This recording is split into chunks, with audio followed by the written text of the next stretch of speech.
Hola, ¿cómo están?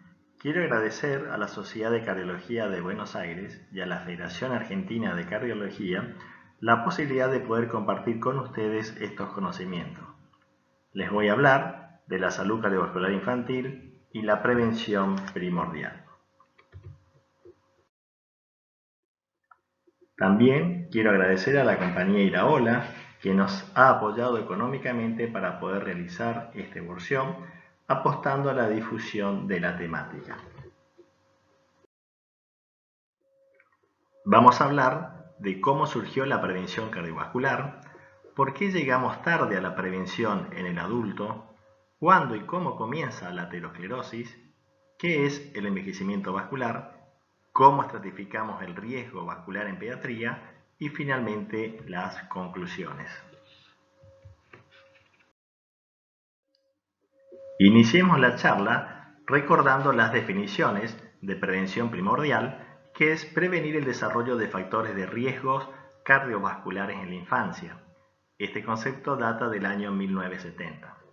La prevención primaria es prevenir el inicio de enfermedad cardiovascular en personas con factores de riesgo, pero sin enfermedad conocida. Y la prevención secundaria es prevenir la recurrencia de eventos cardiovasculares o complicaciones de la enfermedad cardiovascular conocida.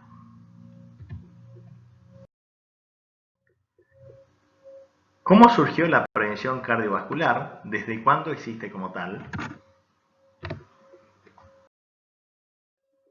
Para contestar esta pregunta debemos remontarnos primero al año 1940, donde la mitad de los norteamericanos morían de causa cardiovascular.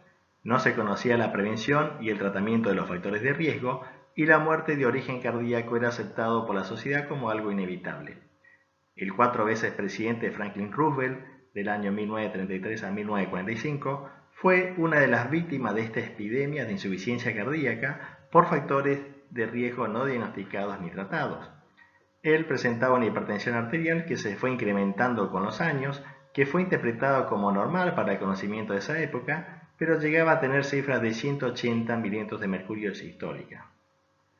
En 1944, previo al desembarco en Normandía, el presidente ya sufría síntomas de disnea por insuficiencia cardíaca, agrandamiento cardíaco y le habían indicado digital y dieta sin sal, presentando alguna mejoría. 2 semanas posteriores a la famosa reunión en Yalta con Stalin y Churchill en 1945, muere con un accidente cerebrovascular hemorrágico con una presión de 300-100 milímetros de mercurio.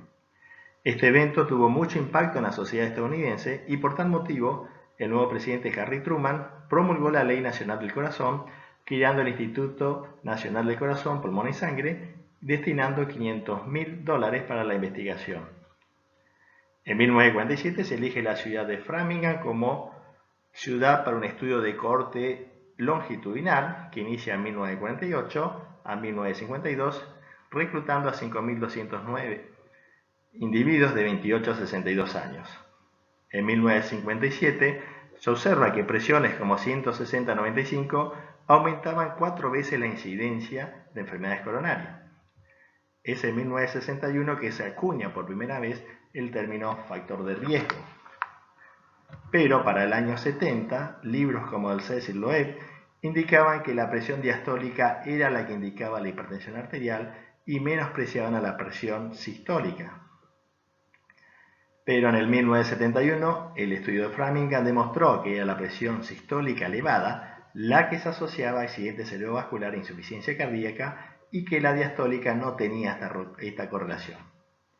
2 décadas después de la muerte de Roosevelt por hipertensión arterial mal controlada, el Framingham demostró la importancia de la hipertensión arterial sistólica en los eventos cardiovasculares, surgiendo en 1977 el primer reporte de hipertensión arterial del John National Committee.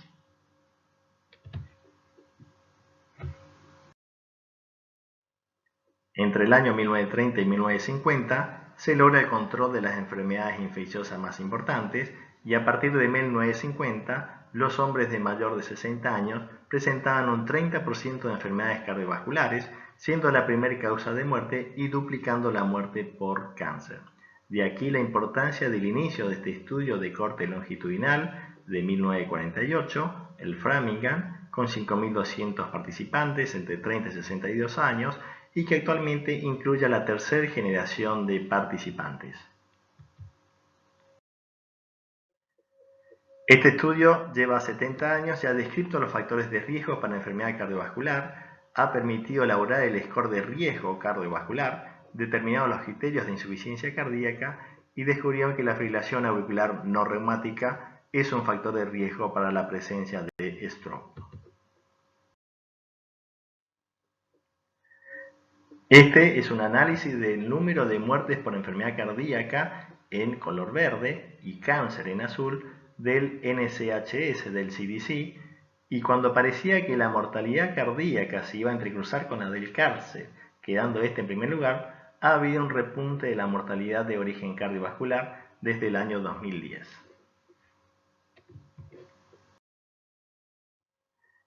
En el año 2011, cuando analizaron la progresión en el gasto de salud de forma directa e indirecta a futuro, el crecimiento fue muy importante para ambos, como pueden ver en estas curvas. Los autores concluyen que una estrategia de prevención efectiva es necesaria para limitar el crecimiento de las enfermedades cardiovasculares y de esta forma limitar el aumento del gasto en salud. Hay un cambio del concepto en el manejo del paciente. En 1980 se enfocaba en la lesión que presentaba el paciente, pero ahora el enfoque se centra en el paciente, en detectar al paciente vulnerable precozmente y evitar la expresión de la aterosclerosis que tanto daño ocasiona en el ser humano. Y es por ello que la prevención y la promoción de la salud la debemos representar como una pirámide donde la parte más importante, la base de la pirámide, es la prevención primordial, seguida por la prevención primaria y luego la secundaria y finalmente la terciaria, donde prevenir es más importante y más económico que curar. Él es Christopher Murray, médico y economista, que ha desarrollado el GBD, que es una herramienta para cuantificar la magnitud de la pérdida de salud, producto de las enfermedades, lesiones y factores de riesgo por edad y sexo, geografía, a lo largo del tiempo. Él fabricó esta herramienta inicialmente para el Banco Mundial en el año 1993, luego lo institucionalizó la Organización Mundial de la Salud en 1998, donde presentó múltiples problemas políticos por los datos sensibles que medían cada país. Finalmente creó, con la ayuda de Bill Gates y la Universidad de Washington, el Instituto de Evaluación y Medición de Salud, enriqueciendo su herramienta con más de 500 expertos de epidemiología y estadística. Ya para el año 2003 hacían reportes sobre factores de riesgo, realizando desde el 2015 reportes anuales sobre la salud mundial.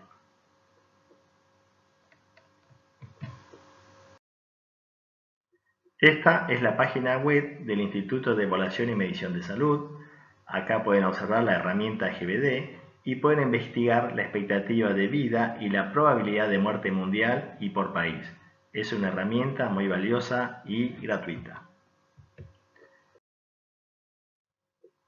Toda esta explicación previa sobre el GBD es para que comprendan de dónde salen los datos de esta publicación del New England Journal of Medicine del año 2015, mostrando los efectos en el tiempo del sobrepeso y obesidad sobre la salud en 195 países. Y en el gráfico observamos que la obesidad infantil ha estado creciendo lenta pero implacablemente con el paso de los años.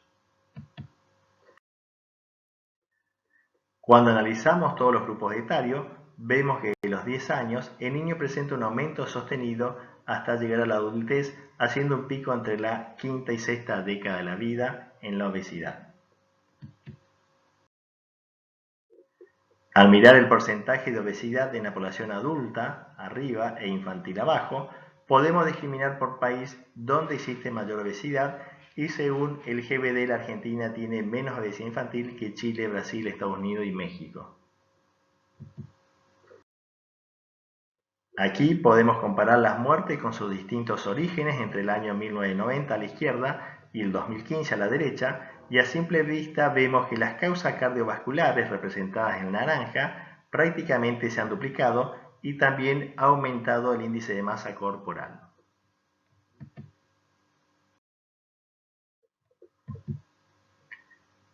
Podemos decir que en el 2015 la obesidad alcanzó un total de 100,7 millones de niños y 603,7 millones de adultos. Desde 1980 su prevalencia se duplicó en más de 70 países y ha aumentado continuamente en el resto del mundo. Aunque el adulto tiene más prevalencia de obesidad que el niño, el rango de incremento de obesidad en el niño ha superado al del adulto en muchos países. Y más de las 2/3 partes de las muertes relacionadas a índice de masa corporal elevado fueron por enfermedad cardiovascular. Este gráfico analiza las distintas causas de muerte. En azul están las enfermedades no transmisibles crónicas, en rojo las infecciosas y en verde las traumas y accidentes. Noten que en 1990, si bien predominan las patologías no transmisibles, son importantes las causas por muerte relacionadas a infección. Pero en el gráfico del año 2019 había una importante merma en la muerte de origen infeccioso, aumentando las causas de enfermedad crónica no transmisible.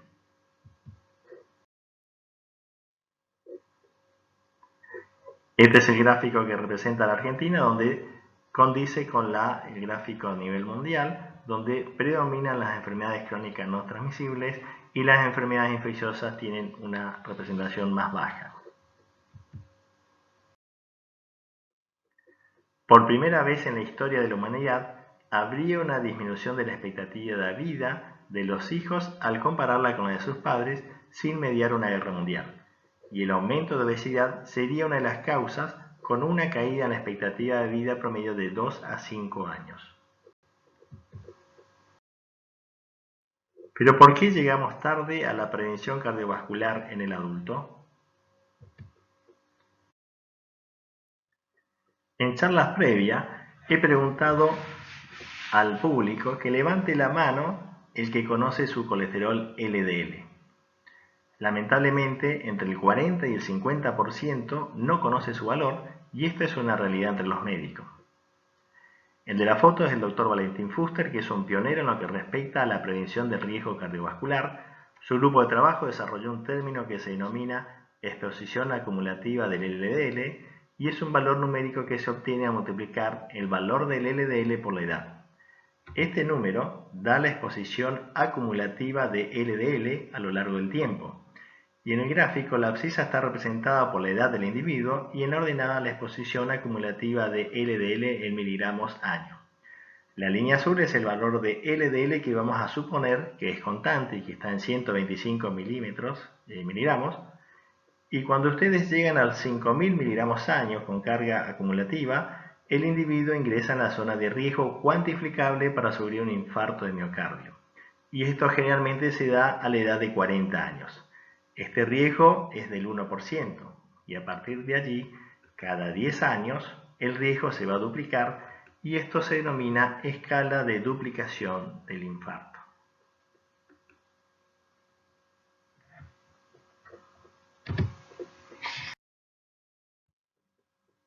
Seguimos con el gráfico del efecto acumulativo del LDL y el riesgo de enfermedad aterosclerótica.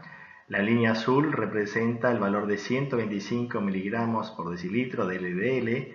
Hay una línea roja que representa al paciente que tiene 200 miligramos de LDL y una línea anaranjada del individuo que tiene 80 miligramos de LDL. Habíamos dicho que al superar la exposición acumulativa de LDL de 5.000, el individuo ingresa en una zona de riesgo de infarto cuantificable, pero noten que si tiene 125 miligramos, esa cifra se da a los 40 años. El que tiene 80 de LDL llega a los 5.000 a los 60 años, pero el que tiene 200 miligramos de LDL llega a los 5.000 a los 20 años de edad. Lo mismo sucede con el límite de 8.000 miligramos, que es la carga promedio que tienen las personas que se infartan. El de 200 miligramos de LDL llega a los 8.000 a los 30 años y son los infartos jóvenes que vemos en las unidades coronarias. Indefectiblemente, la placa aterosclerótica siempre sigue creciendo.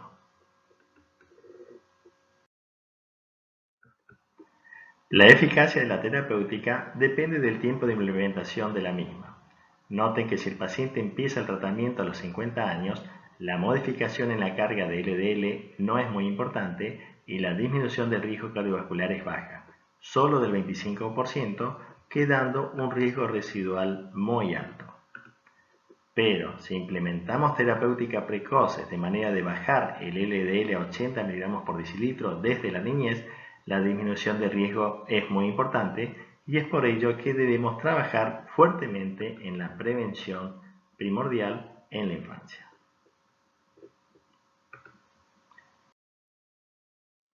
Se sabe que el control de los factores de riesgo en el adulto reduce la enfermedad cardiovascular, pero no la elimina, y esto se debe a que la aterosclerosis comienza en la infancia.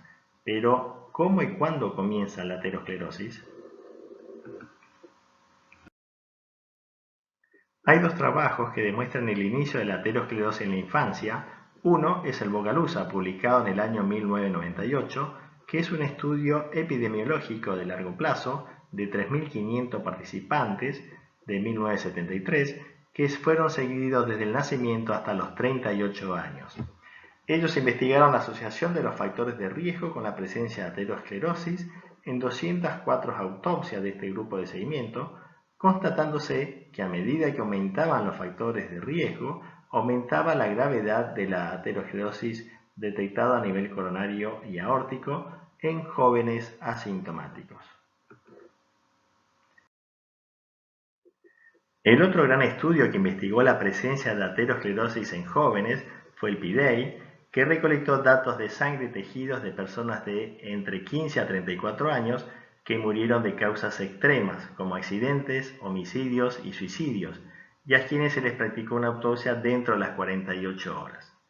Entre el año 1987 y 1994 se recolectaron 2.876 casos, de los cuales 1.500 tenían todos los datos para medir el riesgo. Ellos confirman que la aterosclerosis comienza en la niñez y progresa sin problema a través de la adolescencia y adultez joven, y que muchos adultos jóvenes de 30 años ya tenían enfermedades coronarias avanzadas. Se constató también la asociación de los factores de riesgo, hipertensión, colesterol, glucemia, tabaquismo y obesidad, con las lesiones ateroscleróticas en las coronarias y estrías grasas en las aortas, y todo esto era en menor proporción en las mujeres. Como se puede ver en el gráfico, ellos apoyan la idea del control de factores de riesgo en niños y adolescentes y que esto disminuiría la cardiopatía isquémica en la edad media de la vida. Este trabajo de investigadores argentinos e italianos, publicado en el año 2008, mostró que la alteración intimal de las arterias coronarias son detectables en el periodo prenatal y la infancia y puede estar asociado a madres fumadoras.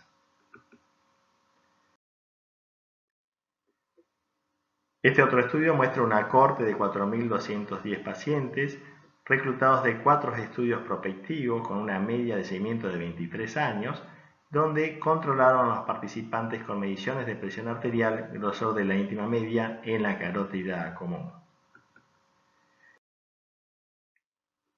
Al analizar los datos, en el grupo de hipertensión arterial infantil, que resultó normotenso de adulto, no aumentó el riesgo ni el espesor intimal al ser comparado con el grupo control. Pero los que continuaron hipertensos en la adultez, denominados persistentes, y los que iniciaron hipertensión arterial en adultez, tuvieron mayor grosor de la íntima media al compararlos con los controles.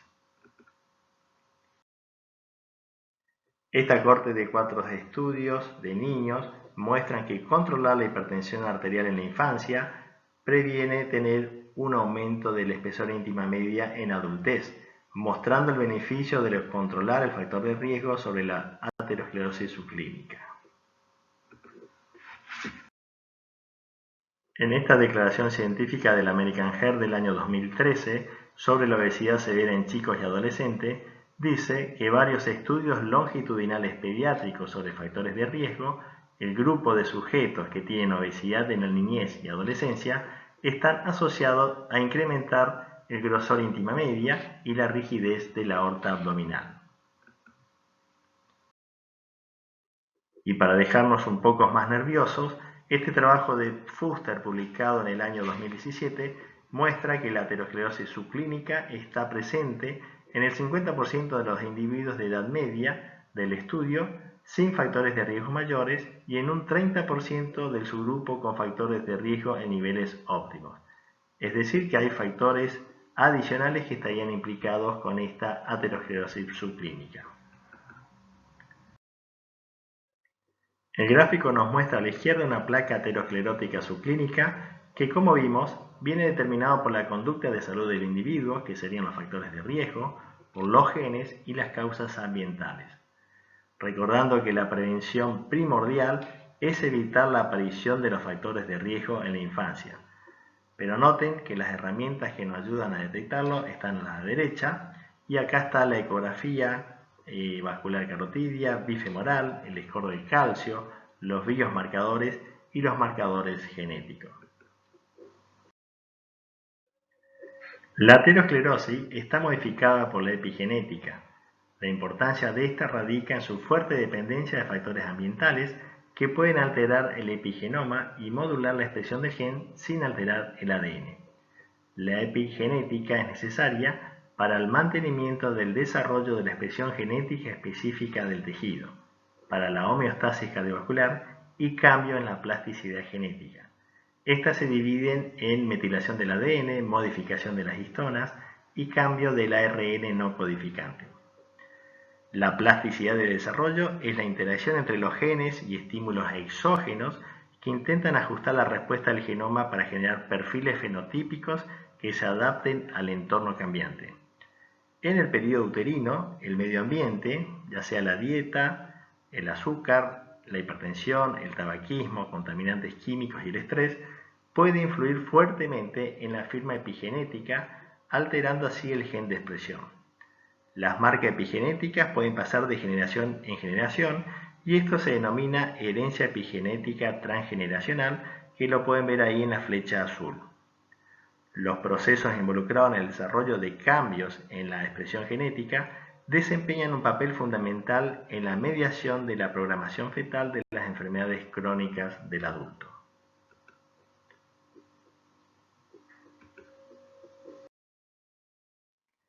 En el año 2008 se estrena la película Wall-E, donde vemos a una humanidad que se ha ido de la Tierra, que está en una nave espacial, y todos están hiperobesos, sin actividad física, adictos a las bebidas azucaradas, y abajo en la foto pueden ver los distintos comandantes de la nave que en el tiempo muestran un aumento sostenido de la obesidad. Si recuerdan esta película, Wall-E tenía una compañera que se llamaba Eva, que era el robot blanco ubicado a la derecha. Graciosamente, en ese mismo año, el Dr. Nilsson introduce el término de EVA o Early Vascular Aging o envejecimiento vascular temprano. Este síndrome está compuesto por la rigidez arterial, que es el incremento de la velocidad de onda de pulso, la aterosclerosis subclínica, detectada por un aumento del grosor íntima media, disfunción endotelial, incremento en la resistencia periférica total, aumento del nivel de estrés oxidativo, insulinoresistencia, obesidad abdominal con síndrome metabólico, inflamación crónica, luminuria y eventos adversos tempranos. ¿Pero qué significa rigidez arterial y qué es envejecimiento vascular acelerado? La rigidez es una medida del daño acumulativo en la pared arterial efectuada por los factores de riesgos cardiovasculares y el envejecimiento. Esta tiene un aumento sostenido a lo largo de la vida, pero noten cómo los factores de riesgo tienen variabilidad en su presentación en el tiempo. Es decir, que por momentos pueden estar anormales, pasando el umbral que determina el riesgo, y en otros momentos de la vida pueden estar normales. Pero a partir de la cuarta década de la vida, este daño acumulado en la pared arterial comienza a determinar la aparición de eventos cardiovasculares. De aquí surge otro concepto y es que los factores de riesgo deben ser definidos por la magnitud y la duración sostenida del factor de riesgo elevado, pero también es importante la variabilidad del mismo sobre el tiempo. A mayor variabilidad de la presión arterial, como muestra en rojo el Q4, o el quintil 4, mayor es la asociación con demencia en el adulto. En este gráfico, aquí podemos observar los distintos mecanismos generales que provocan la rigidez arterial. En la capa íntima, la disfunción endotelial, el estrés oxidativo y la calcificación. En la adventicia, el depósito de colágeno. Y finalmente en la capa media, que es la más importante para la rigidez, presenta la degradación de elastina, el depósito de colágeno, el aumento del tono del músculo liso, la calcificación, los productos finales de la glicación avanzada, la estimulación del sistema renina-angiotensina-aldosterona y la señalización de péptidos relacionados con elastina. En este otro cuadro están descritos cada mecanismo que media la rigidez de las grandes arterias, como la fragmentación de elastina, el depósito de colágeno, los productos finales de la glicación avanzada, el aumento del tono músculo liso, la calcificación, la disfunción endotelial e inflamación. El envejecimiento vascular acelerado, o EVA, que es la línea roja en el gráfico, puede ser investigado a través de la presión arterial central, la rigidez arterial, la espesor íntima media, la disfunción endotelial y biomarcadores tisulares. La línea azul corresponde al envejecimiento vascular normal.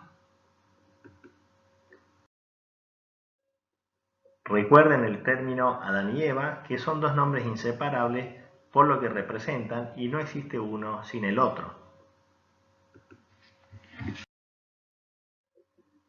Como dos nombres inseparables, cuando hay EVA hay que aplicarle Adán, que es la disminución agresiva de los modificadores de aterosclerosis.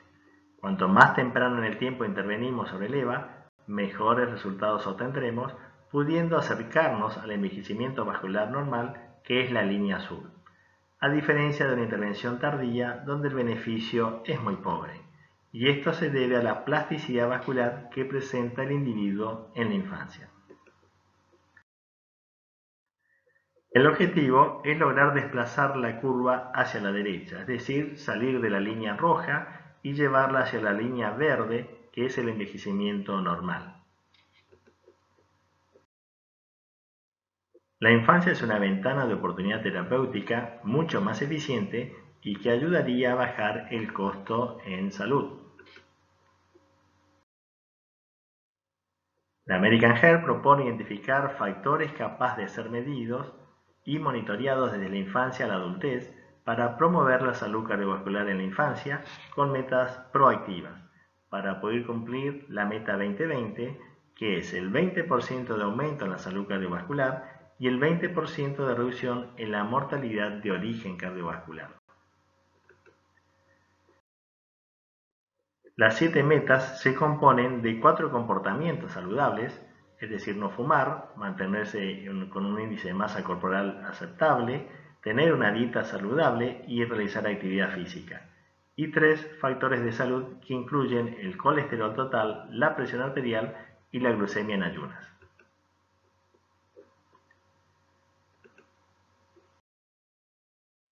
Los valores de estas métricas fueron divididas en ideales, intermedias o pobres, como muestra este cuadro.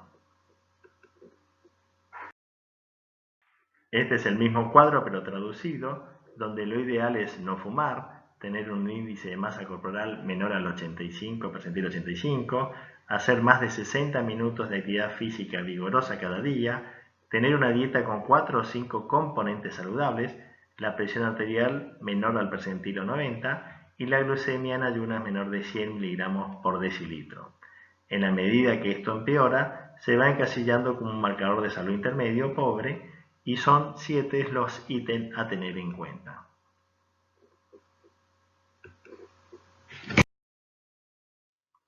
Pero ¿cómo estratificamos el riesgo cardiovascular en pediatría?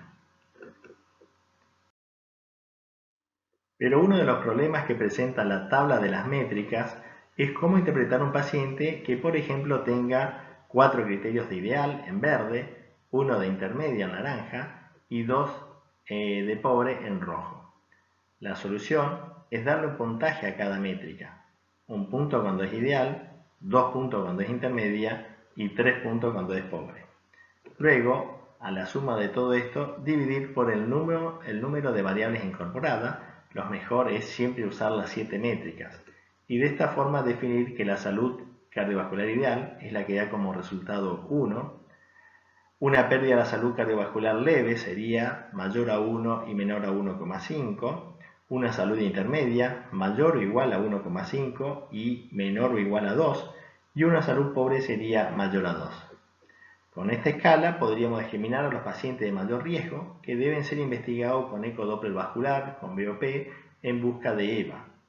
Esta escala no puede ser usada en pacientes de alto riesgo, como las dislipidemias familiares, los diabéticos, los renales crónicos, porque ya de por sí son de alto riesgo. O podemos usar esta declaración científica del American Heart del año 2019 para la reducción de riesgo cardiovascular en pacientes pediátricos, donde en un primer paso son clasificados como alto riesgo, moderado riesgo y en riesgo de acuerdo a su condición patológica basal enumerada en este cuadro. En un segundo paso, si el paciente presenta 2 o más factores de riesgo del cuadro verde, sube una categoría de riesgo inmediata superior. Y en el tercer paso se establece una meta terapéutica de acuerdo a su escala de riesgo. Y lo interesante, al igual que en el adulto, es que las metas terapéuticas son más estrictas a mayor riesgo, como por ejemplo bajar el LDL a menos de 130 si son moderados y menor a 100 si son de alto riesgo. ¿Qué sucede con las cardiopatías congénitas? Ya en el año 1976, Becu en la Argentina, junto con James Somerville, demostraron mediante anatomía patológica el engrosamiento intimal y lesiones en las capas medias de las arterias coronarias en pacientes pediátricos con estenosis pulmonar aislada. Y esto fue interpretado como un compromiso cardiovascular extendido provocado desde la etapa fetal. Algunos de estos pacientes presentaban también áreas de necrosis e infarto de miocardio. Pero son la coartación de aorta y las transposiciones de los grandes vasos las que mayor riesgo cardiovascular tienen. Llamativamente, las cardiopatías congénitas cianóticas tienen un factor protector para la aterosclerosis. No está muy lejos la utilización de test genético para la estratificación del riesgo y así determinar estos pacientes que veíamos que tenían aterosclerosis subclínicas sin ningún factor de riesgo evidenciable de los conocidos actualmente.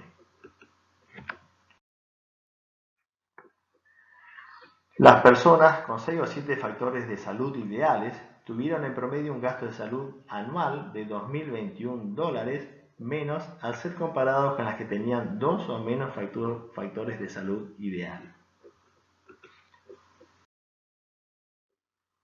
Este es un score de salud cardíaca del American Heart llamado MyLifeCheck que evalúa los 7 ítems de salud ya mencionados, otorgando un puntaje que va de 0 a 10 de acuerdo a cómo estén estas métricas en el individuo y es muy útil para visualizar y concientizar a la persona qué tiene que mejorar, qué tiene que celebrar y en qué se tiene que enfocar.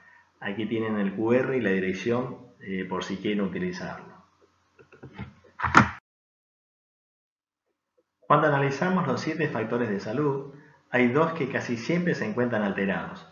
Uno en un casi 100% es la dieta y el otro en un 70% es la inactividad física.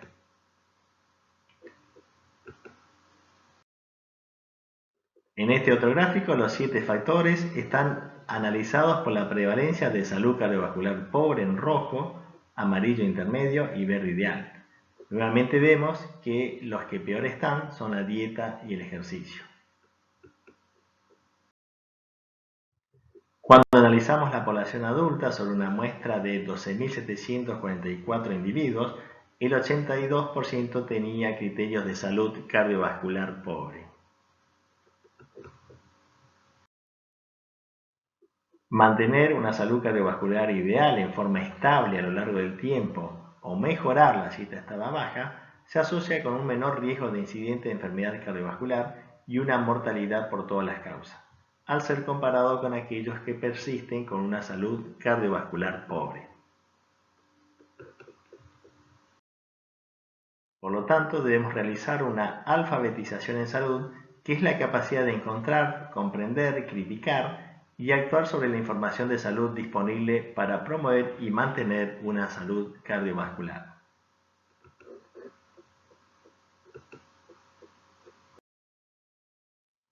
Hay que aprovechar la plasticidad del cerebro del niño para establecer hábitos, actitudes y conocimientos que promuevan la salud cardiovascular infantil. Generar un alto nivel de alfabetización de salud en la infancia debe ser el principal componente de las estrategias preventivas para reducir la enfermedad cardiovascular. Cuando los conceptos y comportamientos de salud adecuados se proporcionan en un entorno social, a una edad apropiada y en forma sostenida, se vuelven normas que son comprendidas por el niño como algo importante. Debemos dar mucha importancia y trabajar en la promoción de la salud cardiovascular. Les recomiendo que lean las series de promoción de salud publicadas en el JACC del año 2018, donde se aborda cada factor relacionado a la salud como la dieta, el ejercicio, la hipertensión, control de lípidos y de glucemia. La obesidad infantil es lo que más abunda hoy en día y esta tiene la propiedad de arrastrar a otros factores de riesgo como la hipertensión, el aumento del azúcar y el aumento del colesterol. En la cuarta encuesta sobre los factores de riesgo en una población de 18 años, realizada en el año 2018, y al ser comparadas con encuestas anteriores, se observa que hay un aumento sostenido de la obesidad que llega al 25,4%, hay un aumento del exceso de peso, que es sobrepeso más obesidad, que llega al 61%, y hay un estancamiento en el sobrepeso, pero esto es a expensa del aumento de la obesidad. Recordemos que la obesidad determina un aumento de los ácidos grasos libres, la insulina resistencia, una actividad del sistema renina-angiotensina disparada, hay aumento de la actividad simpática y hay un aumento de la inflamación, entre otros de los mecanismos fisiopatológicos que generan tanto daño. Recordemos que la obesidad fue declarada enfermedad en el año 1997 por la Organización Mundial de la Salud y que debemos tratarla. Y esta es una acumulación anormal o excesiva de la grasa corporal que puede ser perjudicial para la salud.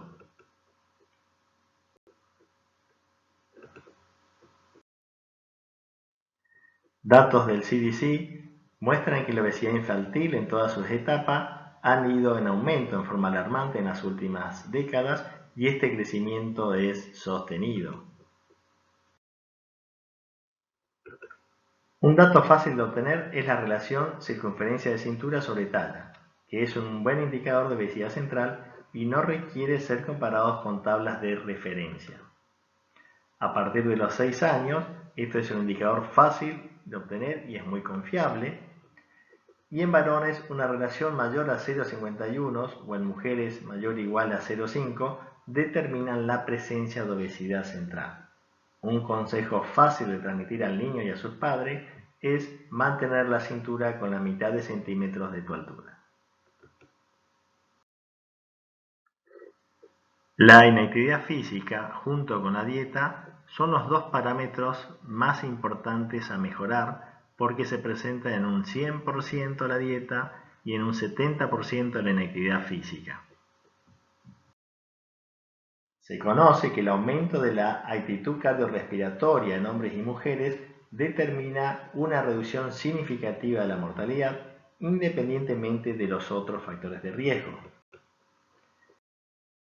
Esta es la pirámide de actividad física infantil publicada en el año 2006 y en el 2011 en los consensos de prevención cardiovascular en la infancia, donde se recalca en su base la importancia de realizar al menos 60 minutos de actividad vigorosa por día.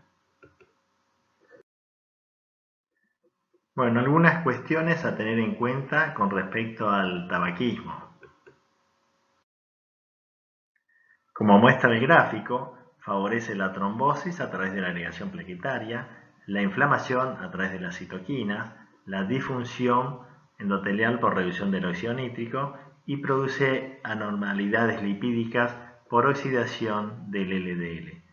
Todo esto genera que aumente el consumo miocárdico de oxígeno, que haya una actividad simpática estimulada y eso favorece a la arritmogénesis y al infarto de miocardio. Si bien su consumo viene disminuyendo, como muestra la cuarta encuesta nacional de los factores de riesgo, ha aparecido el cigarrillo electrónico o vapeo, que eso es nuevo, con un 1,1%. La utilización del cigarrillo electrónico o vapeo ha incrementado su uso desde el año 2017-2018 de un 11,7% a un 20,8% en universitarios de Estados Unidos. Pero ojo, debemos recalcar a los padres y a los chicos que el vapeo o cigarrillo electrónico no es inocuo. Se han presentado casos de neumonitis por tóxicos inhalados, donde una injuria pulmonar aguda se presenta secundaria al vapeo, que es la inhalación de vapor por cigarrillo electrónico. Esta provoca una neumonitis, fibrosis aguda, daño difuso alveolar o neumonía organizada acompañada de una bronquiolitis severa. Acá en la tomografía pueden ver infiltrados bilaterales inferiores en forma de vidrio esmerilado. Este es uno de los primeros trabajos realizados en Argentina sobre factores de riesgo en adolescentes, llevados a cabo en el año 1995, que mostró correlación entre los factores de riesgo en adolescentes y los antecedentes familiares. Bueno, el estudio Frisella sobre los factores de riesgo coronario en la adolescencia, realizado por la Sociedad Argentina de Cardiología y de Pediatría entre los años 1994 y 1997, se encuestaron 2.599 adolescentes entre 12 y 19 años y mostraron datos interesantes como un tabaquismo de 37% en los de 19 años, que la dislipidemia y la hipertensión tenían estricta relación con el índice de masa corporal, donde en la dislipidemia con normopeso se presentaban en un 12%, sobrepeso 18% y obesidad en un 22%. No había hipertensos entre los normopesos y la hipertensión era de 2,9 en los con sobrepeso y en 4,9 en los que tenían obesidad. La obesidad se presentaba en un 3% y el sobrepeso en un 11%. Como conclusión de este grupo, de este estudio, las intervenciones tempranas sobre los factores de riesgo ayudarían a disminuir la enfermedad cardiovascular, y este era el objetivo tratado. Pero recién para el año 2015, en el Hospital de Niños Ricardo Gutiérrez, se inició en conjunto con el Servicio de Nutrición el programa DEVINE, que es la detección del envejecimiento vascular acelerado infantil a través de la ecografía vascular y luego la medición de velocidad de onda de pulso en pacientes de alto riesgo vascular derivados por el servicio de nutrición. Hemos creado una base de datos de ecografía vascular que nos permite calcular los parámetros de rigidez arterial de la carótida, ingresar los datos de la espesor íntima media, calcular la edad vascular por tablas. Esta base es de distribución gratuita, pensando en ampliar los centros que la puedan utilizar y de esta manera realizar trabajos colaborativos con un mayor número de pacientes. Hemos publicado en el año 2019 en la revista del Hospital de Niños los primeros datos obtenidos de 199 pacientes pediátricos de alto riesgo y en la actualidad estamos llegando a los 1000 estudios realizados en población pediátrica. Y como dice este artículo, la prevención cardiovascular se está convirtiendo en una subespecialidad dentro de la cardiología y para abordarla debemos trabajar en colaboración los pediatras, cardiólogos, nefrólogos, hipertensólogos, deportólogos y nutricionistas infantiles.